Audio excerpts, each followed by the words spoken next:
Good morning दोस्तों, मैं हूं संतोष और फिर आज मैं एक नया टॉपिक के साथ। आज का टॉपिक है बहुत इंटरेस्टिंग और अच्छा है, जो हम सबकी लाइफ में अप्लाई होता है।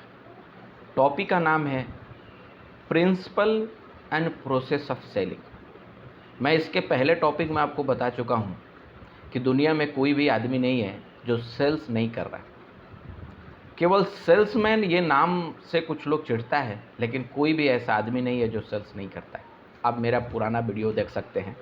और इसी तरह का इंटरेस्टिंग टॉपिक और सुनने के लिए please subscribe and like my channel. आज का टॉपिक में मैं आपको पूरा क्लियर बताऊंगा कि सेलिंग एक कैसे स्किल है और प्रोसेस है, कैसे एक ये प्रिंसिपल पर डिराइव है।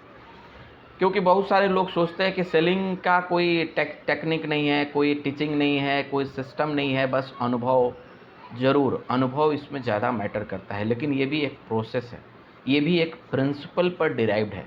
और कोई भी सेल्स बिना प्रिंसिपल से नहीं होता है। अगर तुक्का में ये काम हो जाए तो वो सक्सेस नहीं दिलाता है। तो मैं इसी को आगे बढ़ाते हुए मैं आपको बताता हूँ कि सेलिंग प्रिंसिपल एंड उसका प्रोसेस क्या है। सबसे पहले, अगर आपको सेल्स में अच्छा बनना है, सेलिंग प्रोफेशन में आपको एक अच्छा मुहाम नाम कमाना है या एक अपना लेबल बनाना है, तो इसके लिए सबसे पहले आपको अपना प्रोफेशन पर प्राउड फील होना पड़ेगा। आपको गर्व करना पड़ेगा कि मैं सेल्स पर्सन हूँ, मैं बेचता हूँ। और उसके बाद आप जो प्रोडक्ट बेच रहे हैं ना, सबसे पहले उस प्रोडक्ट पर भी आपको प्राउड होना चाहिए। आपको कॉन्फिडेंस आना चाहिए, आपको खुशी होनी चाहिए, क्योंकि वो प्रोडक्ट से आप सेटिस्फाइड है। अगर आप किसी प्रोडक्ट से सेटिस्फाइड नहीं है, कुछ भी हो, या तो वो प्रोडक्ट हो या सर्विस है, तब तक आप बेच नहीं सकते हैं। सबसे पहले खुद को प्राउड फील कराना है। सबसे पहले खुद को, अपने आप को कन्विंस करना है कि हाँ, ये प्रोडक्ट बेस्ट है और ये होना भी चाहिए रियल में। क्योंकि प्रोडक्ट अगर अच्छा नहीं है, आप कमिटेड नहीं हैं, आप कॉन्फिडेंस में नहीं हैं, तब तक आप सेलिंग नहीं कर सकते हैं। अगर करते हैं तो आपके प्रिंसिपल के अगेंस्ट है। उसके बाद हम, अगर ये सारे दो चीज़ हमारे पास आ गए, तब हमें टारगेट फोकस्ड एक गोल बनाना पड़ेगा कि हमें कितना बेचना है, और उस पर प्योर फोकस होना चाहिए। मतलब कि पर डे, दिन में 2 बार 4 बार आपके गोल आपके सामने दिखते रहना चाहिए। इवन मैं तो कहूँगा कि हर समय आपको दिखना चाहिए वो गोल। और तब उस गोल को अचीव करने के लिए आपको जो रिक्वायर्ड स्किल है, या तो आपके पास होना चाहिए, या नहीं है तो आप उसे एक्वायर करिए। क्योंकि देखिए, दुनिया में सीखना खराब काम नहीं है। अगर आपको कोई चीज़ नहीं आता है ना, आप क्लियरली अपने कंपनी और अपने सामने वाला को बोलिए कि सर, मेरे को ये चीज़ नहीं आता है, मेरे को सीखना है। कोई भी खराब नहीं समझेगा, क्योंकि सीखने के लिए झूठ बोलना अच्छा चीज़ नहीं है। क्योंकि झूठ बोलिएगा तो दूसरे वाला को भी खराब धोखा में दिए और खुद भी आपने कुछ सीखा नहीं। तो बेटर है बताइए, सर मेरे को ये स्किल सीखना पड़ेगा, क्योंकि मैंने ये टारगेट ले रखा है, इस टारगेट को अचीव करने के लिए मेरे को ये चीज़ की ज़रूरत है।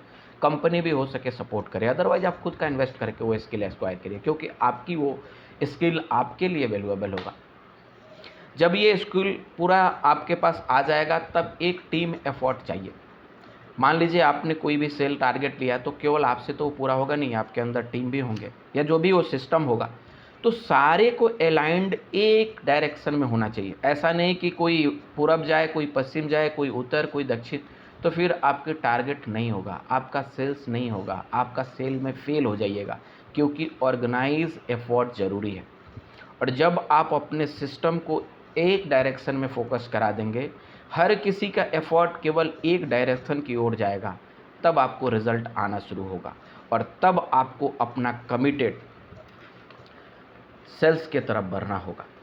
देन उसके बाद आपको रेस्पेक्ट देना पड़ेगा, क्योंकि आपको पता होगा रेस्पेक्ट खरीदा नहीं जा सकता है। रेस्पेक्ट दीजिए, रेस्पेक्ट दीजिए, चाहे आप अपना टीम मेंबर का हो, चाहे आप अपना कस्टमर को। कभी भी रिस्पेक्ट देने में कमी नहीं रखिए, क्योंकि रिस्पेक्ट फ्री का आता है, लेकिन बहुत कुछ देता है आपको। उसके बाद हमेशा एक कस्टमर के बीच में और अपने सिस्टम के बीच में एक ट्रस्ट बनना चाहिए, विश्वास। क्योंकि ये बहुत कीमती चीज़ है और सब किसी से उम्मीद भी नहीं की जा सकती। लेकिन ये बहुत ज़रूरी है अगर आपको आगे बढ़ना है। कस्टमर में, आपकी क्लाइंट में आपके ट्रस्ट होना चाहिए, विश्वास होना चाहिए कि अगर ये बंदा ने, संतोष ने अगर कुछ बोला है तो डैट मीन्स हम विश्वास कर सकते हैं, क्योंकि इसने कभी निराश नहीं किया है, कभी गलत नहीं बोला है। तो ये बनाने के लिए आपको पहले अपना प्रोडक्ट, सर्विस और देन मार्केट का, कस्टमर का विश्वास जीतना पड़ेगा। उसके बाद जब ये सारे चीज़ आपके अंदर, ये ट्रेट आपके अंदर, ये कैरेक्टरिस्टिक्स आपके अंदर, ये गुण आपके अंदर आ जाएगा, तो फिर आपको और बहुत सारे चीज़ करना है। सबसे पहले, अब जब आपने ये सारे ट्रेट, ये गुण, ये सारे चीज़ आपने अंदर ला दिया, तब आपको कस्टमर जिसको बेचना है उसकी रिक्वायरमेंट समझिए, उसकी नीड को समझिए, क्योंकि वो अनकवर्ड है, ढका हुआ है, और हमें उसी को कवर्ड को अनकवर करना है। कवर्ड है, वो ढका हुआ है। इसके लिए आपको वैसे इसके पहले जितना भी ट्रेट या कैरेक्टरिस्टिक्स या गुण जो चाहिए था बताया, वो सारा अप्लाई करना पड़ेगा।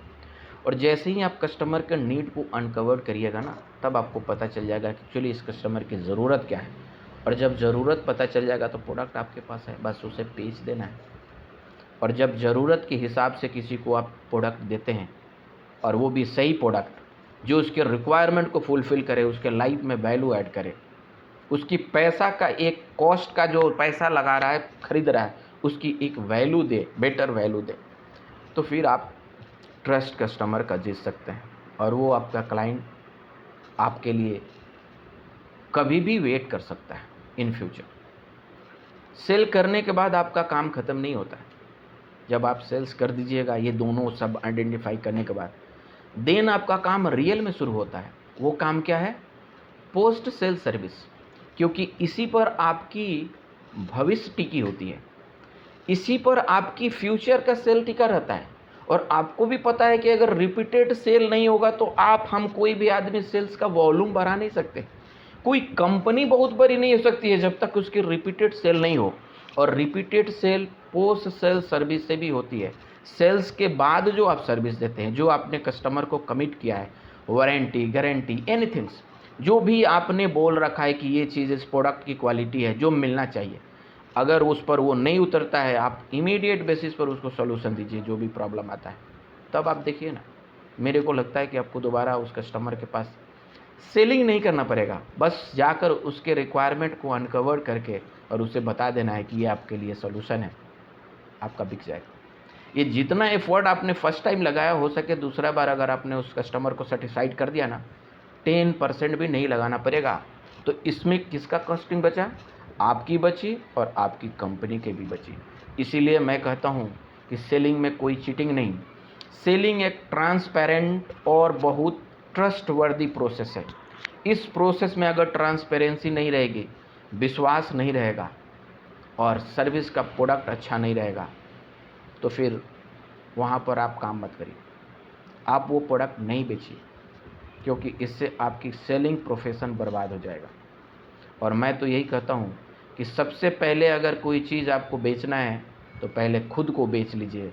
अगर आप उससे वैल्यू लेते हैं, आप उससे सेटिस्फाइड हैं, अगर आपको उसमें वैल्यू ऐड करके दिखा रहा है, आपके लाइफ में कुछ बदलाव कर रहा है, तब आप खुशी खुशी दूसरे से बेच सकते हैं।